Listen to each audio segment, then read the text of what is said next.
Hello, welcome to Little Bighorn Battlefield National Monument. My name is Tanya, playing for the Gardner, and I'm a seasonal ranger here at the Little Bighorn Battlefield National Monument. I'm going to be presenting to you today some information about trade items and how they were utilized at the Battle of Little Bighorn. The fur trade was initially in the 1500s for fur-bearing animals like beaver, otter, until they were hunted out. And out here in the upper Missouri, the fur trade is going to be with buffalo, cow hides, with the hair and without the hair. One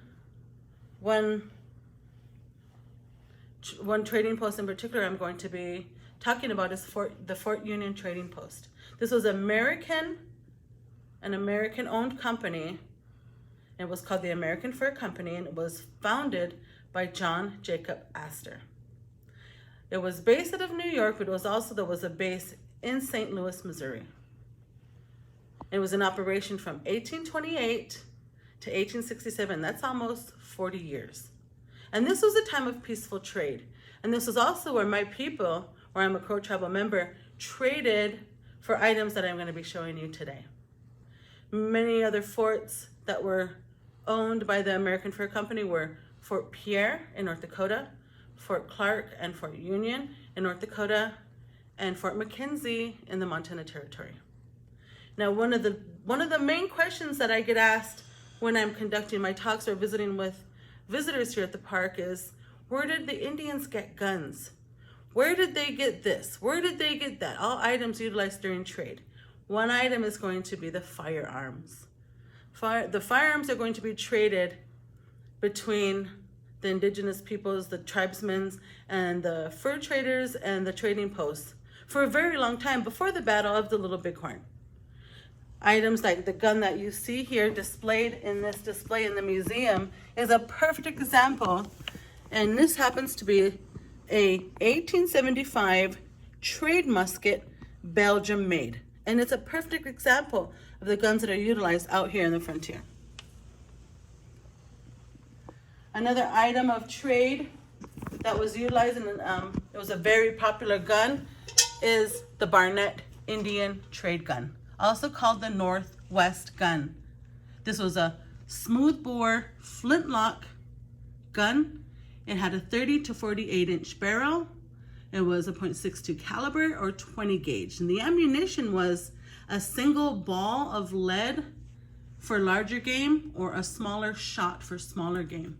Sometimes pebble could be used as a makeshift bullet. It had an oversized trigger guard, so you could use 2 fingers to fire, or you can fire with gloves or mittens. The markings on the Barnett was a tombstone fox, that's the maker's mark, and on the other side of that you have a sea serpent. This was very popular with the natives, tribes up in the upper Missouri. This gun costed a fur trader, a Native American Indian tribesman, 6 to 10 buffalo robes per gun.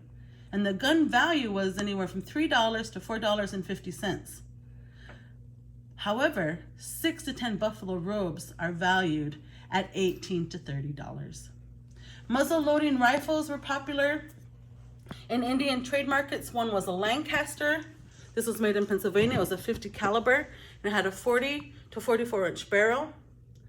During this time period, Missouri River trading posts, such as the American Fur Trade Company, were stocking their storerooms with percussion ignition guns with a cloth cover and a bullet mold and 2 to 3 pieces of wiping cloth or cleaning cloth.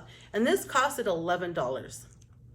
You'll have pistols being utilized not by the Northern Plains because they didn't like pistols, by the upper management and the métis of these trading posts of the bourgeois.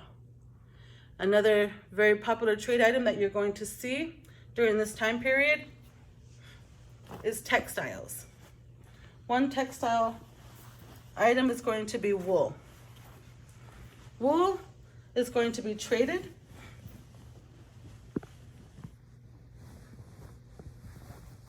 items like this vest. You will see on the battlefield here at the Little Bighorn, June 25th, 1876. This item could be bought at a trading post. The wool that is used to make it is coming from England. These items were also mentioned in treaties when they were giving out annuities. You have items like blankets, like this one here. This was dipped in dye. It's a wool trade item. Wool trade blankets and wool trade cloth are fashioned in dresses, in breechcloths, and are used to adorn a number of different items all across the Northern Plains in so many different ways. There's so many ways to utilize these different cloths. Another trade item is going to be cotton.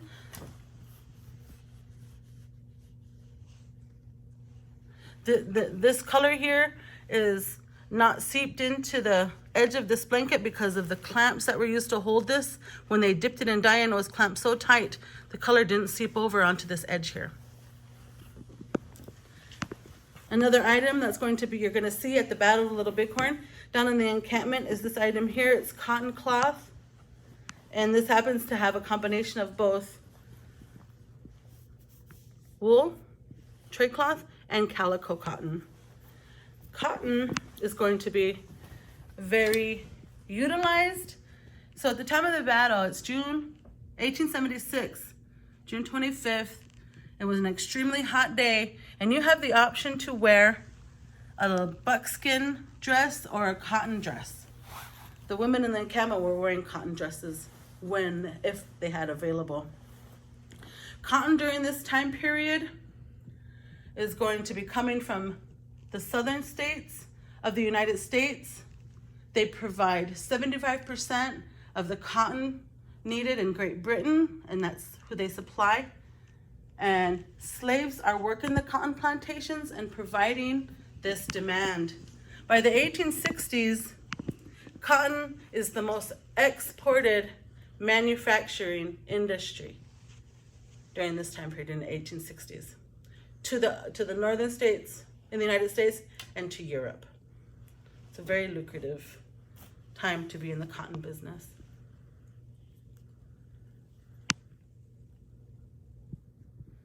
I'm going to be discussing the emergence of one of my favorite items that I like to talk about, that I actually work with myself. I do beadwork, are beads.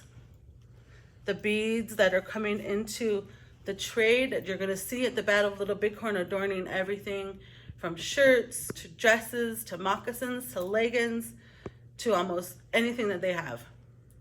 The bead industry is specifically designed for the Indian market. The emergence of glass beads goes in through the Discovery Age, so you're going to find beads already globally. And then during the trade period, from the 1400s to the 1900s, beads are traded all over the world for furs, for gold, for ivory, for palm oil, and for slaves. And beads are utilized as currency. Between 1800 to 1900, the world's bead industry is coming from Venice, Italy. And they'll later come from what we call Bohemia or the Czech Republic today.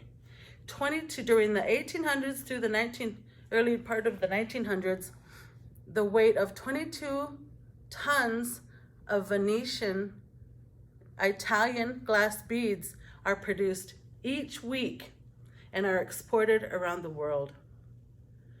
Literally millions of beads are coming to the Upper Missouri and being traded at the Fort Union Trading Post, and it's an absolute necessity during trade during this time period. I'm going to show you a couple examples of some beads. The earlier beads are called pound beads, and this is an example of the different sizes of beads. This is a Venetian cobalt glass bead, and it's utilizing as a spacer in this grizzly bear claw necklace. You'll see smaller, the pound beads came in 5 colors: yellow, blue, white, black, and red.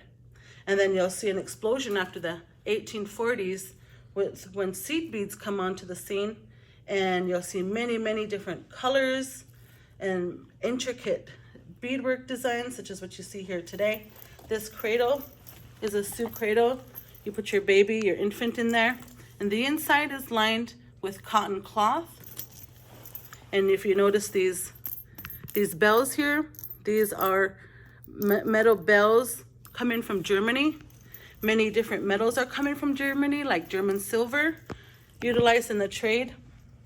You have these cones that are adorning this saddlebag, and the hair is dyed horsehair on this. And they're all beaded on buckskin. And during this time period, when you begin to see seed beads explode onto the scene, you could tell by the tribal design and the beads that they're using what tribes they were, unless they traded that item. Other trade items you're gonna see are brass. These are utilized as armbands. You're gonna see hairbone beads. These items here is something that I always thought that the Indians on the plains made themselves, when in fact this item here, the breastplates, were as a cottage industry, and they were being manufactured by the Abraham Campbell and Sons Company out of New Jersey. They'll have a monopoly on this, and these are actually made of beef bones. And I always thought that the Indians on the plains made these, but they did not. It's a trade item utilized for just the Indian market. This is another breastplate. Now you're going to see warriors at the Battle of the Bighorn having this on. My tribe, the Crow, did not use breastplates. You'll see these on Cheyenne and Lakota. So you're definitely going to see this item out here on this battlefield in 1876. This is also another item, another breastplate. This here is of dentilium. It's a shell coming from the Pacific. It's harvested and sent to the Missouri, to the Indian trade market that you're going to see out here in this area during this time period. You're also going to see metal pots. Women will be cooking with this item here. Very popular. You'll see women in the encampment with this item. It makes life a heck of a lot easier. They don't have to use buffalo stomachs to cook. You can wash this, you can reuse it, and they can be used for generations, utilized down the road. Another item that was traded that I get asked about are metal arrowheads. In 1876, you're not going to have any of the warriors in this battle fashioning stone arrowheads, flint arrowheads. This art is going to be pretty much lost by the time of this battle. You can purchase these by the dozen or by the gross at the trading post. The warriors could get a hold of metals and files, and they could make these items here.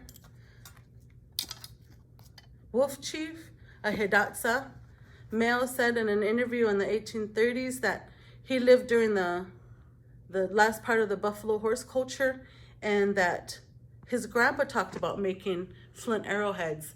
And then by the time he came around and he became an old man, that the art was lost, and that you will not see flint arrowheads in 1876. You'll see this.